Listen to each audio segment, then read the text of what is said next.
말씀으로 인해 변화된 삶의 고백이 있는 간증 프로그램 오직 주만이의 김명인입니다. 사람들은 무언가를 열렬히 좋아할 때 열정이라는 말을 씁니다. 누가 뭘 하지 않아도 이 열정을 가지고 그것에 몰입하게 됐던 경험들 다들 있으시죠? 다른 사람이 보기에는 힘들어 보이는 이 헌신과 봉사도 열정이 있다면 기쁜 마음으로 하게 되는데요. 우리 주변을 둘러보면 이렇게 열정을 가지고 복음에 집중하면서 헌신하는 분들 많이 볼 수 있습니다. 오늘 하루 우리도 주님 뜻을 따라 살고자 애쓰던 참된 제자처럼 세상 속으로 나가서 이 열정을 갖고 복음 전하는 자 되시기를 소망하면서 아름다운 신앙간증 프로그램 오직 주만이 시작하겠습니다. 먼저 이 자리 은혜롭게 채워주신 분들 소개해드릴게요. 춘천 한마음교회 성도님들입니다. 반갑습니다.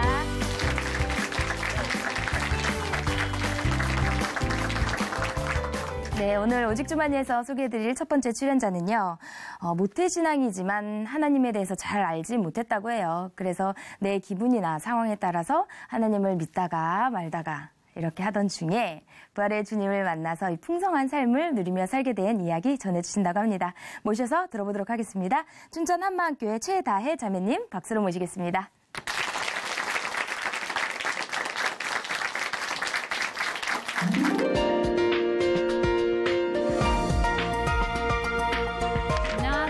춘천 한마음교회 최다혜입니다. 저는 기복적인 신앙으로 삶의 어려움 앞에 신앙이 무너지고 결국 하나님을 등지게 되었는데요. 부활의 주님을 만나 이제 예수님을 전하며 영생과 풍성한 삶을 누리게 된 은혜를 나누려고 합니다. 저는 어려서부터 하나님이 살아계시다고 믿을 수밖에 없었어요. 엄마가 저를 임신하셨을 때 자궁 안에 혹이 있어 의사가 아이는 다음에 다시 갖고 혹 제거 수술을 하자고 권유하셨대요. 엄마는 교회 목사님과 기도, 이 생명이 하나님으로부터 왔다는 믿음을 받으셨기 때문에 저를 낳기로 결심하셨어요. 극심한 고통이 있었지만 2개월을 참으시고 다시 기도했을 때 하나님께서 이제 수술을 하라는 마음을 주셔서 우리나라에서 5손가락 안에 꼽힌다는 산부인과 교수님을 찾아가셨어요. 의사 선생님은 이왕 아이를 낳기로 결정한 거 아이가 인큐베이터 안에 들어갈 수 있을 때까지 기다려보자고 하셨지만 엄마는 하나님으로부터 받은 마음에 확신이 있으셨기에 수술을 받으셨어요. 막상 수술을 해보니 혹이 10cm나 돼서 조금만 늦어도 산모와 태아 모두가 위험한 상황이었습니다. 다행히 혹 제거 수술은 잘 되었어요. 몇 번의 유산 고비는 있었지만 저는 인큐베이터 안에 들어가지 않고 엄마 뱃속에서 남은 개월수를 다 채우고 태어날 수 있었어요. 의사 선생님은 우스갯소리로 얘는 세상 구경하고 다시 들어가네라고 하셨대요. 어려서부터 이 이야기를 들으며 하나님의 존재를 의심할 수 없었습니다.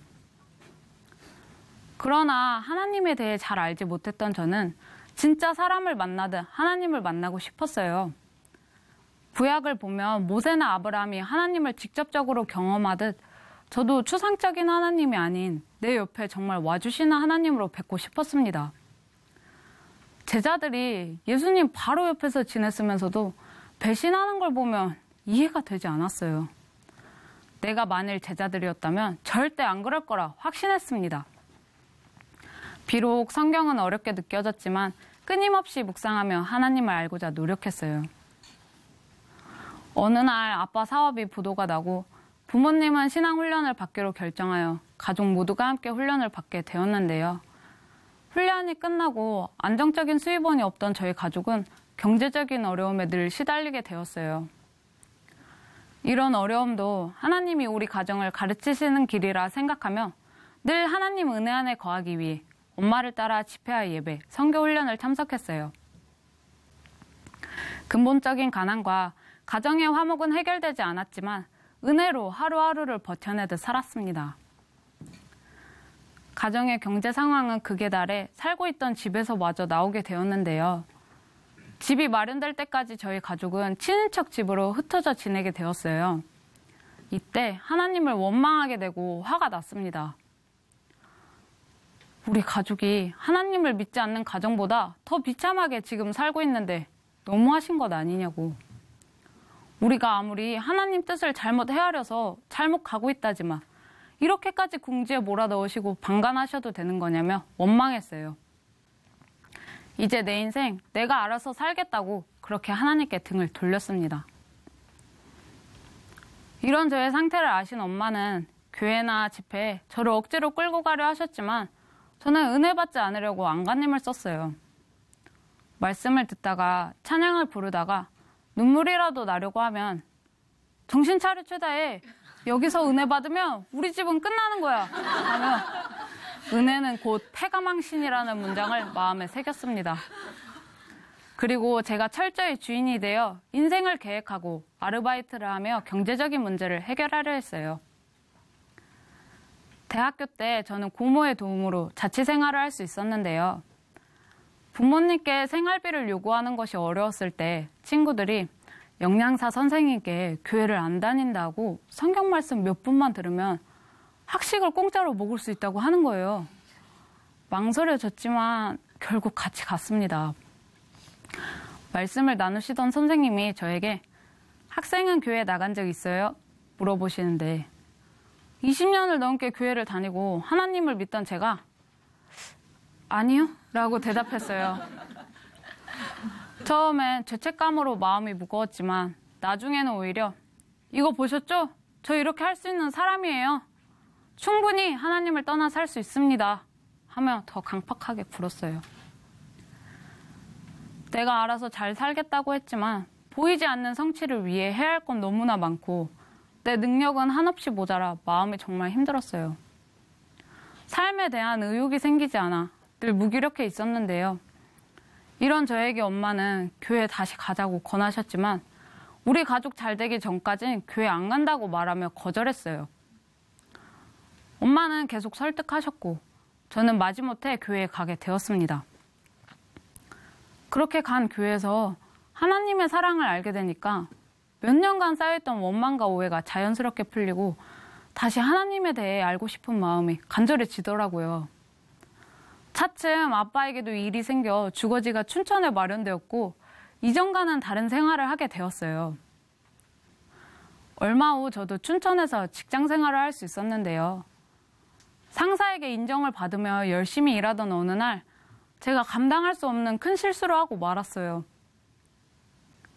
얼마나 마음고생을 했던지 일을 수습하던 5일간 몸무게는 4kg나 빠져 있었습니다. 일이 잘 해결되게 도와달라고 기도했지만 해결하지 못하고 집으로 돌아올 때면 원망이 되었어요. 하나님의 사랑을 깨닫게 되면서 이제는 절대 흔들리지 않을 줄 알았는데 또다시 넘어지는 제 모습에 좌절이 되었습니다.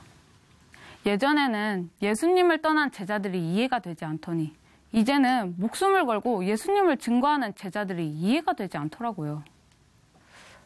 제자들은 태생이 다른가?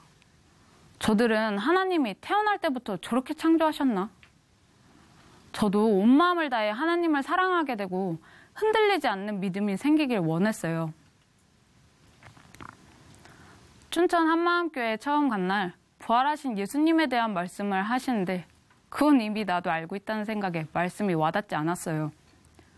그런 저와는 다르게 엄마와 동생은 교회를 열심히 다녔는데요. 얼마 후 소심하던 동생이 부활하신 예수님이 우리 주인이시라며 보는 사람마다 자신 있게 복음을 증거하고 다니는 거예요. 그 모습에 놀라지 않을 수 없었습니다. 하지만 동생이 제게 복음을 증거할 때면 그 얘기를 왜 나한테 하냐며 나도 아는 얘기 그만 좀 하라고 피해 다녔어요. 본심은 제 안에도 저렇게 확실한 믿음이 생기길 바라고 있었습니다. 어영부영 교회를 다니던 어느 날 친구들을 만나게 되었어요. 밥을 먹다가 기독교에 대한 얘기가 나왔고 한 친구가 야, 사람이 죽었다 다시 살아난 게 말이 돼? 묻는데 저는 그렇게 생각할 수도 있겠네 하며 뒤에 말을 잇지 못했어요. 친구가 하나님을 믿게 되길 바라는 마음도 있었지만 하나님을 경험하지 못한 사람들이 복음을 듣기에는 신빙성이 없을 거란 생각이 들었거든요. 분명히 안다고 생각했는데 친구의 말에 명쾌하게 대답하지 못한 게 후회가 되고 나는 왜 이럴까 생각이 들었어요. 엄마도 동생도 나도 같은 부활을 알고 같은 하나님을 믿는데 왜 내 안엔 확신이 없는 건지 도대체 뭐가 문제인 건지 정말 모르겠더라고요. 기복적이고 흔들리는 믿음인 것에 대해서 고민하던 어느 날 작은 교회 예배를 드리며 성경 말씀 몇 구절을 보게 되었어요.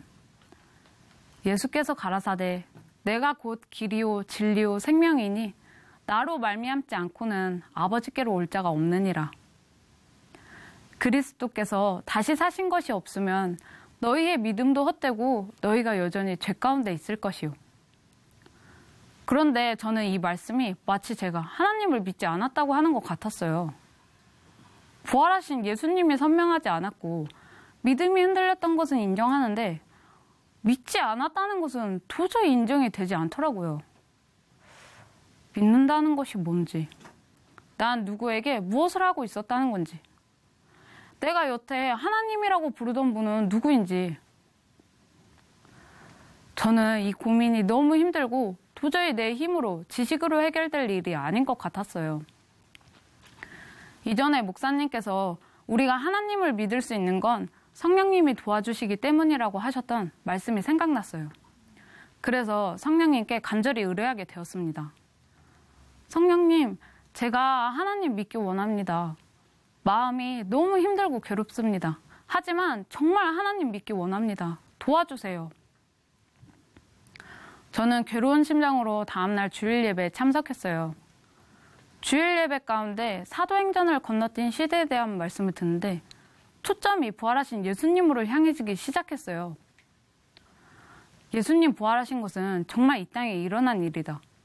누가 생각해낸 것이 아닌 실제 일어난 일이고 이것을 누군가 본 것이고 본 사람들이 목숨을 걸고 증언하였다.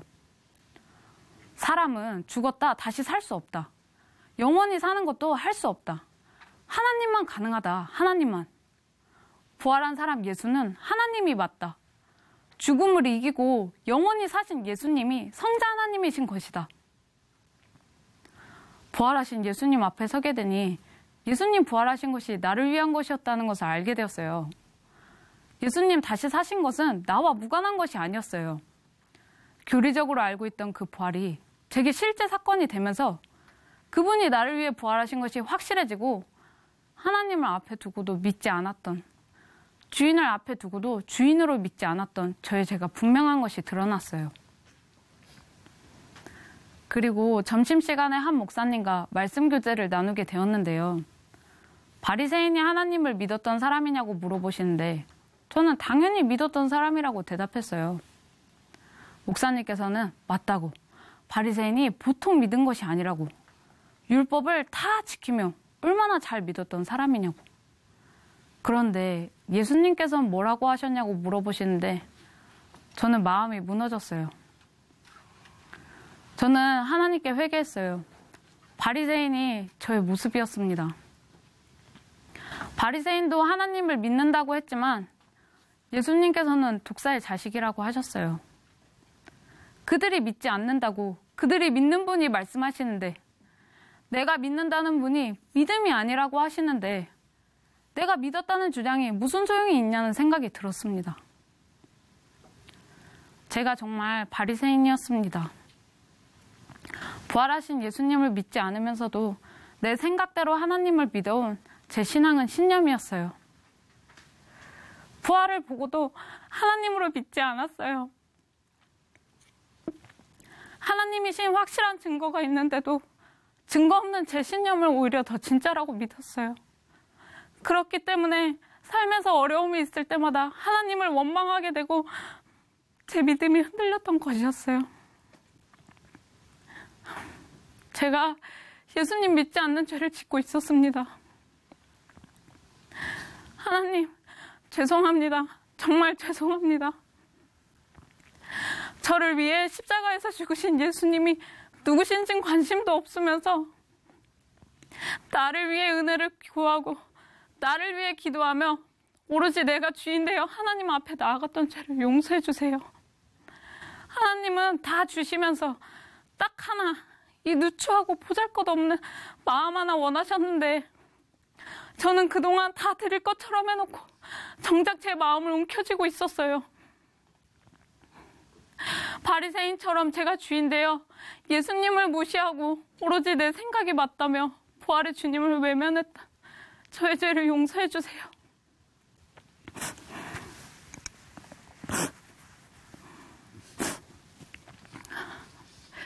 예수님만이 정말 저의 주인이십니다.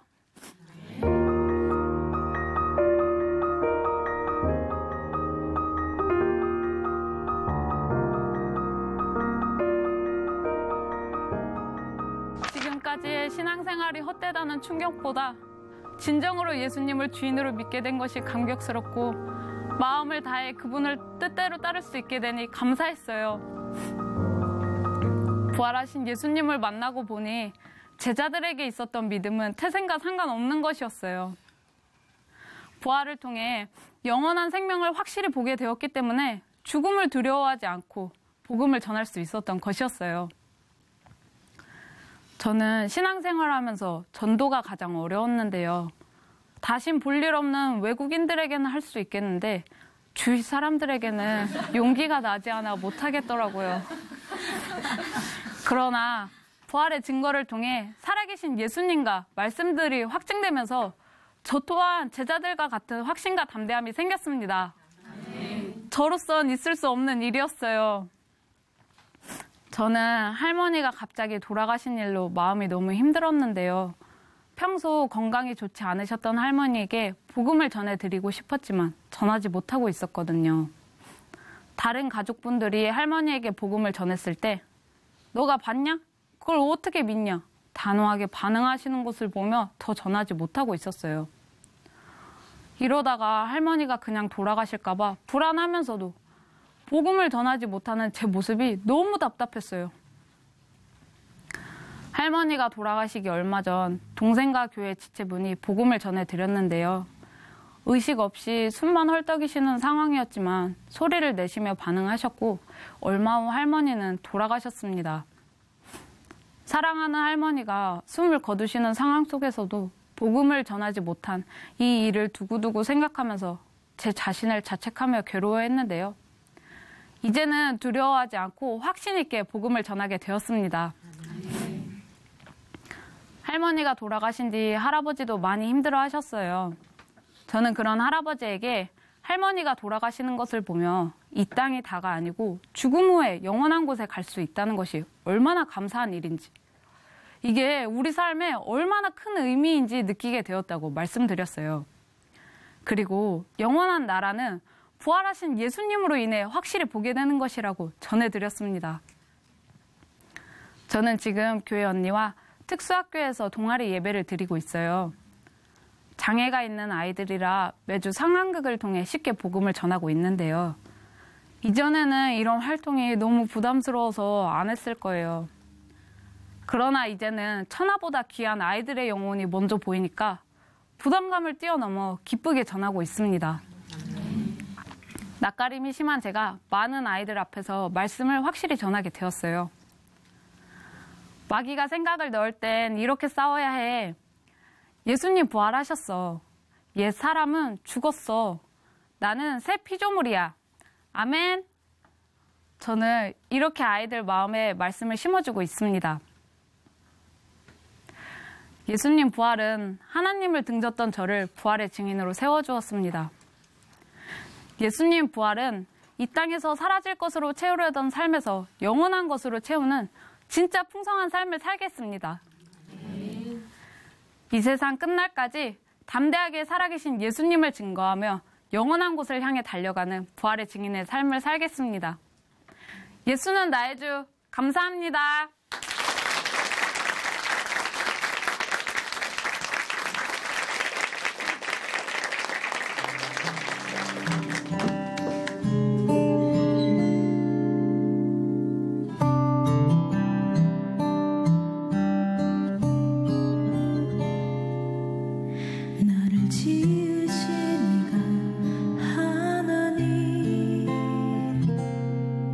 나를 부르신 이가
아름다운 믿음의 고백으로 하나님의 은혜를 나누는 오직 주만이 오늘 두 번째 출연자 모셔보겠는데요.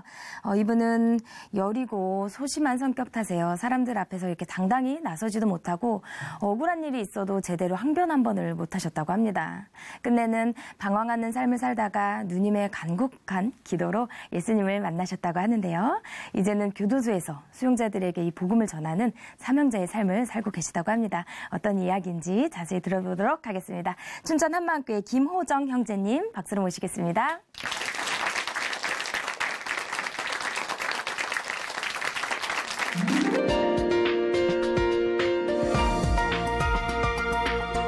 안녕하세요. 춘천 한마음교회 김호정입니다. 여리고 소심한 성격으로 어둠 속에 방황하다 부활하신 예수님을 만나 진리가 주는 참 자유로 직장에서 사명을 감당하고 있는 이야기를 하고자 합니다. 저는 지리산 자락의 작은 마을에서 가난한 농부였지만 부지런한 부모님의 3남매 중 둘째로 태어났어요. 초등학교 시절 전교 회장까지 한 누나와 동생에 비해 공부도 못하고 야무지지 못했는데요. 졸업할 때까지 구구단도 제대로 못했어요. 심지어 중학교 때 손가락으로 수학 문제를 풀다 어머니와 눈이 딱 마주쳐 난감했던 일도 있었어요. 사람들의 사랑과 관심도 성적과 관계가 깊다는 것을 알고 점점 자신감을 잃고 소심해졌습니다. 부모님께서는 이런 성격을 고치려 태권도 학원을 보냈는데요. 선수로 선발대에 처음 출전한 대회에서 시작하자마자 날아차기로 상대방을 쓰러뜨렸는데 그 아이가 다쳤을까 봐 두렵고 미안해 이기고 싶은 마음이 사라졌어요. 그래서 멍하니 수비만 하다 많이 맞고 패배한 일도 있었습니다. 그런데 중학교에 가서 정말 좋은 선생님들을 만나 자신감도 생기고 공부도 꽤 잘하게 됐어요. 참 행복했어요. 하지만 낯선 도시로 고등학교를 진학하면서 바로 무너졌어요. 작은 시골에서만 살다 도시로 진학하는 것 자체도 두려운 일이었지만 학기 초 학생부장 선생님의 폭력적인 체벌로 완전 자신감을 잃었습니다. 학생부장 선생님은 간단한 사실도 확인하지 않으시고 무작정 짐승을 패듯 때렸는데요. 아무리 생각해도 납득이 되지 않았지만 소심한 성격에 그 상황이 두려워 반항 없이 계속 맞기만 했어요. 결국 쓰러져 버린 저를 한 발로 밟고 모욕적인 훈계까지 했어요. 학기 초 신입생 기선제압으로 본보기가 돼 맞았다고 생각하니 너무 슬프고 허탈했어요. 솔직하게 적어낸 가난한 가정 형편, 부모님의 학력과 농업이라는 직업이 태어나서 처음으로 원망스럽고 억울해 자율학습 중인 교실에서 하염없이 울었습니다. 더 이상 학교에 다니고 싶지 않았지만 누나의 설득으로 자퇴를 못했어요. 하지만 학교 수업에 흥미를 잃어 틈만 나면 근처 대학 도서관에서 공부했어요. 그곳에서 자유로운 대학 생활을 보니 동경하는 마음이 생겨 열심히 공부해 원하는 대학에 합격했어요. 처음에는 의욕적으로 다양한 활동에 참여했는데요. 사람 중심인 그런 활동들은 금방 한계가 왔어요. 그리고 많은 기대와 달리 현실의 대학 생활은 치열한 취업 준비로 고등학교 경쟁과 별반 다르지 않았어요. 그래서 도서관 책 속에 묻혀 지내기도 하고 지적이고 당당해 보이는 사람을 좋아하며 답답한 현실을 벗어나고자 방황했습니다. 군 제대 후 가난과 무시를 대물림하지 않으려는 오기가 생겼어요. 그래서 돈과 명예를 얻으려 10여 년이라는 시간 동안 의대 입시와 사법시험을 준비하며 기나긴 고시촌 생활을 했어요. 하지만 결과는 실패의 연속이었고 수험 생활에 지쳐 삶은 점점 비참해졌어요. 당시 거의 매일 밤 잠들기 전 눈이 떠지지 않길, 아침이 오지 않길 바라는 마음뿐이었어요. 또 부모님의 파산 위기와 어머니의 건강 악화로 공부를 포기해야 될 때가 되니 인생이 시작부터 잘못됐다는 생각이 자리 잡았어요. 그래서 모든 걸 그만하고 쉬고 싶어 관악산 자살바위라는 곳에 간 적도 있었습니다. 그러다 저와 동생의 뒷바라지로 부모님의 마지막 남은 집이 헐값에 넘어가니 정신이 번쩍 들었어요. 그때서야 그토록 저를 위해 기도하던 누나 말이 들리기 시작했는데요. 불교 집안에 유일하게 누나만 예수님을 믿고 있었어요. 부모님 반대에도 불구하고 목회자 사모가 된 누나를 가족과 친지들은 교회에 미친 사람 취급했어요. 저도 제정신 아닌 누나 말은 절대 듣지 않았어요. 누나는 꽤 오래전부터 어떤 교도관 장로님의 책을 주며 교도관이 되는 게 어떻겠느냐 설득했는데요. 정신 차리니 그 책 속에 교도관이 생각났어요. 사형수 죽음을 함께한 교도관의 모습이 감동이어서 교정직 시험을 준비했어요. 그러나 시험에 합격한 후에도 낮아졌던 마음은 잠깐뿐이었어요. 성공해야겠다는 욕심에 직장 생활을 하며 다시 공부를 시작했어요. 그래야만 의지할 것 없는 세상에 담대하게 살아갈 수 있을 것 같았습니다. 그 무렵 생활에 변화가 있었는데요. 한마음교회에 첫 발을 내딛게 된 것입니다. 연수원에서도 얼떨결에 선택한 첫 발령지에서도 신앙 좋다 소문난 한마음교회 형제들과 함께 근무했어요. 거기다 누나는 조직 폭력배였던 형제님의 사전 작업을 해놓아 꼼짝없이 교회에 갈 수밖에 없었어요. 완전 포위된 느낌이었어요. 하지만 과거 누나가 끌고 간 몇몇 교회들도 한 달 안에 그만둘 명분을 찾아내 그만둬 버렸기에 이번에도 가벼운 마음으로 예배에 참석했습니다. 그러나 큰 착각이었어요. 꼬투리 잡기가 만만치 않았어요. 그때 저는 공동체의 모습에 집중했는데요. 늦은 나이 타지에서 첫 직장 생활, 작은 교회 지체들의 과장된 호의로 기분 좋게 하는 사람 중심의 섬김이 아닌 복음 중심의 섬김에 저같이 교회에 반감 있고 예수님의 무지한 자도 시작부터 복음에 집중할 수가 있었어요. 그리고 행복한 결혼 생활로 다시 태어나도 부부이고 싶다는 작은 교회 지체들의 고백은 결혼의 부정적인 저를 다시 생각하게 했어요. 또 같은 직장에서 복음 전하며 동료들 사이에 진짜 믿는 사람으로 통하는 형제의 모습. 무엇보다 목사님의 직설적인 설교와 소탈한 외모는 진실돼 보였어요.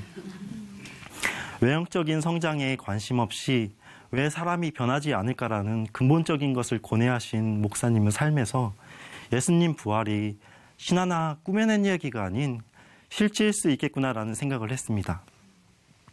그러던 어느 날 부활로 시작해 부활로 끝난 작은 교회 예배를 지금도 잊을 수가 없어요.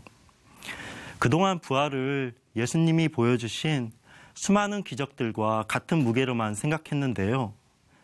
지체들의 계속된 질문을 받으며 저들의 실제인 부활과 내가 알고 있는 부활이 다른 걸 알았어요. 갑자기 부활이란 단어가 너무 낯설었어요. 그래서 부활이 사실인가 확실히 하고 싶었어요. 부활이 거짓이면 교회를 떠날 명분을 얻는 것이고 부활이 사실이면 내 인생을 책임져줄 전능자가 살아계신 것이니 더 이상 방황은 없었어요. 그래서 부활이 진짜 역사적 사실인가 다시 고민했어요. 특히 제자들 모습에서 예수님 부활 전과 후의 삶이 확연히 달랐어요. 무엇보다 죽음 앞에 그 차이가 더욱 선명했는데요. 저도 사법시험에 계속 실패하며 자살바위 위에까지 서봤지만 죽는다는 건 너무 두려운 일이었어요. 죽음 앞에 제자들이 예수님을 부인하는 게 당연한데 도대체 얼마나 어마어마한 사건이 있었기에 마땅하듯 자신의 목숨을 버리는 것일까? 예수님의 부활이었어요. 이보다 더 확실한 증거는 없었어요. 저같이 어리석은 자도 믿을 수 있고 그 믿음에 흔들리지 않은 확신을 주시려 하나님께서 어떤 방법을 쓰셨는지 선명했습니다. 바로 부활이었습니다. 부활이 실제가 되니 예수님이 누구신지 확실해지고 이 세상이 어둠임을 알았어요. 소심해 죽지는 못하고 꾸역꾸역 살며 내 힘으로 어둠을 이겨보고자 발버둥 친 지난날의 삶이 왜 그토록 고통이었고 비참했는지 그 이유가 명확했습니다. 긴 어둠 속 고비마다 날 부르실 때가 많았는데 다 이루신 그분을 마음의 주인으로 모시기만 하면 되는데 그게 자존심 상해 절망 속에 발버둥 치면서도 혼자 잘하는데 왜 간섭이냐며 고개를 쳐들고 대들던 제가 보였어요. 이미 하나님께서는 저에게도 부활이란 확실한 증거를 주셨고 또 그것에 증인돼 처참히 죽어간 수많은 순교자들이 있음에도 아직 부족하다며 또 다른 증거를 요구하던 뻔뻔한 죄인이었어요. 하나님, 더는 고집 부리지 않을게요. 명백한 증거 부활 앞에서도 내가 주인 되고 싶어 고집부리며 예수님을 믿지 않았어요. 순간 썩어버릴 세상 성공만을 위해 살던 저를 용서해 주세요. 예수님은 나의 주, 나의 하나님이십니다.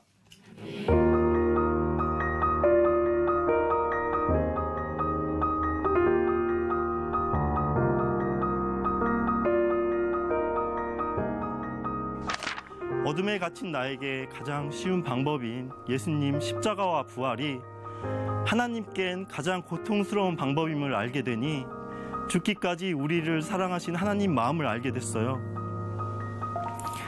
또 복음으로 어둠에 자유해지니 겁 많고 소심해 열등감이 많았던 제가 담대한 사명자가 되었습니다.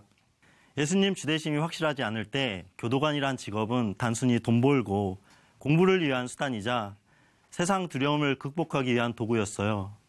하지만 이제 아닙니다. 수용자들을 위해 무엇을 해야 하는지 명확해져 힘들고 어려운 상황이 발생해도 두려워하지 않고 복음 전할 기회라 생각하며 담대하게 행동합니다. 한 번은 공황장애로 힘들어하는 수용자가 자신을 죽여달라고 쇠창살에 머리를 박으며 난동을 부린 적이 있었어요.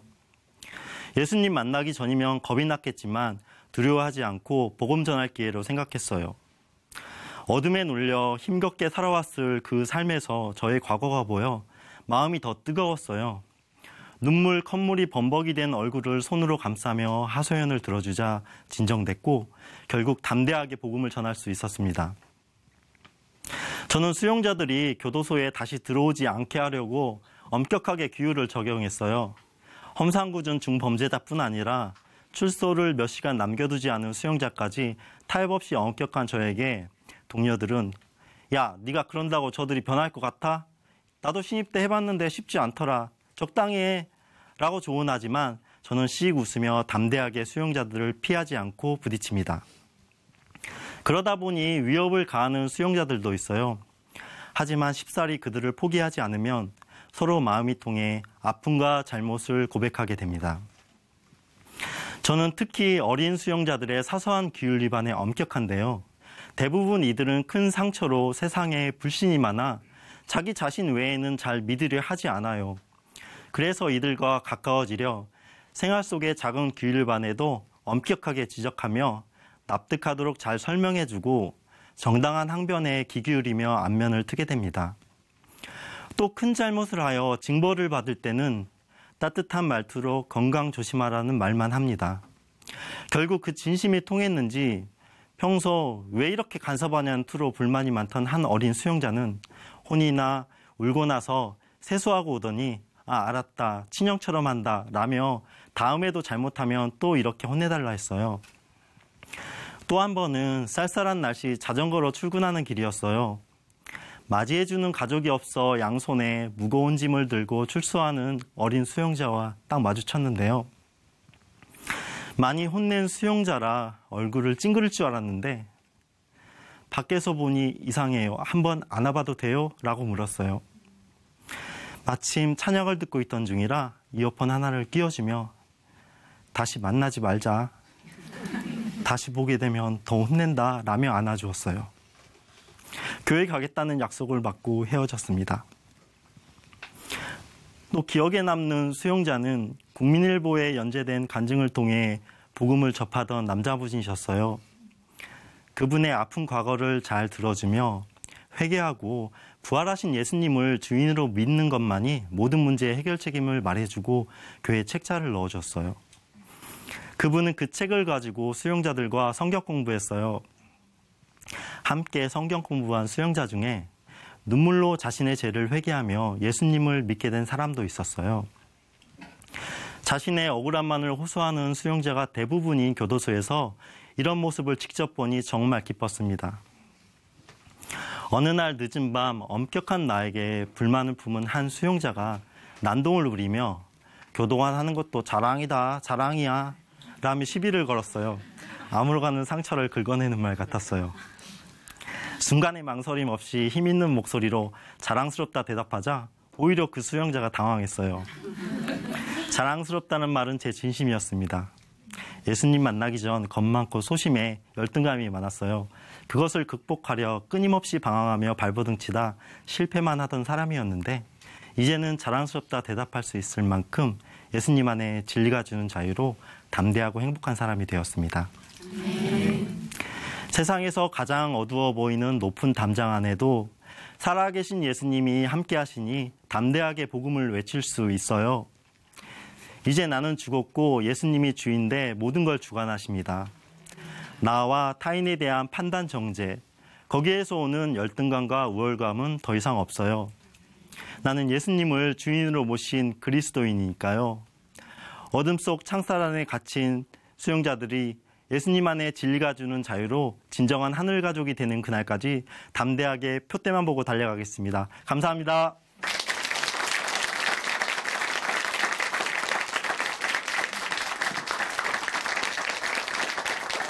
네, 간증 감사합니다. 아무리 열심히 해도 내 힘으로 안 되는 게 많은 것이 인생이기에 우리는 늘 주님이 도와주시길 기도합니다.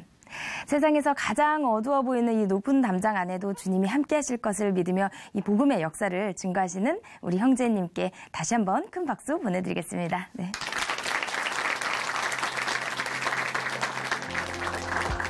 하나님으로 인해 변화된 삶의 고백이 있는 간증 프로그램 오직 주만이 오늘은 여기까지입니다.